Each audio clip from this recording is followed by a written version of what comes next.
हमारे देश में कई बार बड़े अजीब से काम होते हैं जिन्हें देख के ऐसा लगता है कि ये क्या हो रहा है। हम लोग कहाँ और किस मेंटेलिटी के साथ जी रहे हैं ये समझ ही नहीं आता। जैसे कि हम भारतीय अपने फ़ोन की स्क्रीन को स्क्रैचेस से बचाने के लिए महंगे से महंगा स्क्रीन गार्ड लगवा लेंगे, लेकिन बाइक चलाते वक्त एक्सीडेंट से हमारे सिर को बचाने वाले हेलमेट पर पैसा खर्च करने से कतराते हैं।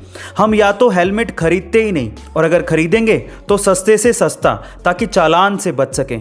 ये सच बात है या नहीं बताइएगा ज़रूर। दूसरा, जितने मैरी कॉम ने इंडिया का नाम रोशन करके पूरी ज़िंदगी में नहीं कमाए होंगे, उससे कहीं ज़्यादा प्रियंका चोपड़ा ने मैरी कॉम का किरदार निभाकर कमा लिए।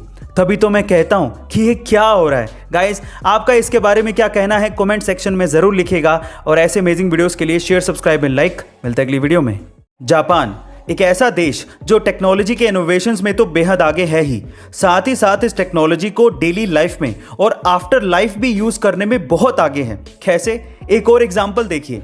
जापान में अब ग्रेव्स यानी कि कब्र के ऊपर भी QR कोड लगा दिए गए हैं। अब इससे क्या होगा?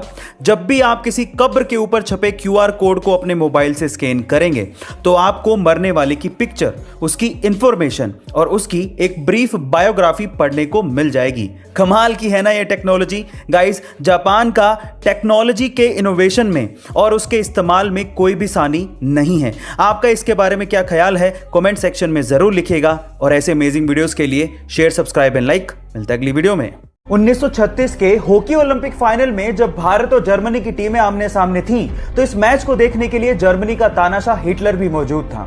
पहले हाफ तक हालात ये थे कि 1-0 से भारत जर्मनी से आगे था। ये देखकर जर्मनी के स्टाफ ने मैदान पे पानी फैला दिया ताकि भारतीय खिलाड़ी जो कि सस्ते जूते पहने हुए थे वो ढंग से खेल ही ना पाए। लेकिन ध्यानचंद और उनकी टीम ने जूते उतार दिए और नंगे पांव लगातार 7 गोल करके जर्मनी को बुरी तरह से हरा दिया। इस शर्मनाक हार को देख के हिटलर वहां से चला गया, लेकिन अगले दिन हिटलर ने ध्यानचंद को अपने ऑफिस में बुलाया और कहा कि तुम जर्मनी के लिए खेलो और हम तुम्हें पैसा देंगे। लेकिन उन्होंने साफ मना करते हुए कहा कि मैं भारत के लिए ही खेलूंगा। हॉकी के जादूगर इस भारत के सपूत को मेरा सलाम।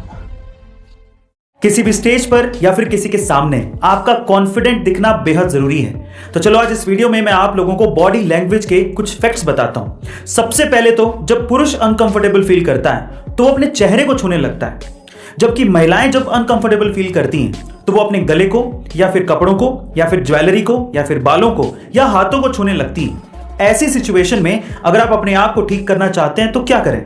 देखिए, सबसे पहले तो अगर आप बहुत ज्यादा घबरा रहे हैं तो इन दैट केस आपको गहरी सांस लेनी चाहिए।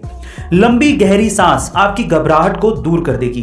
दूसरा, अगर आप ऐसी सिचुएशन में खुश रहना चाहते हैं या दिखना चाहते हैं या महसूस करना चाहते हैं तो मुस्कुराओ।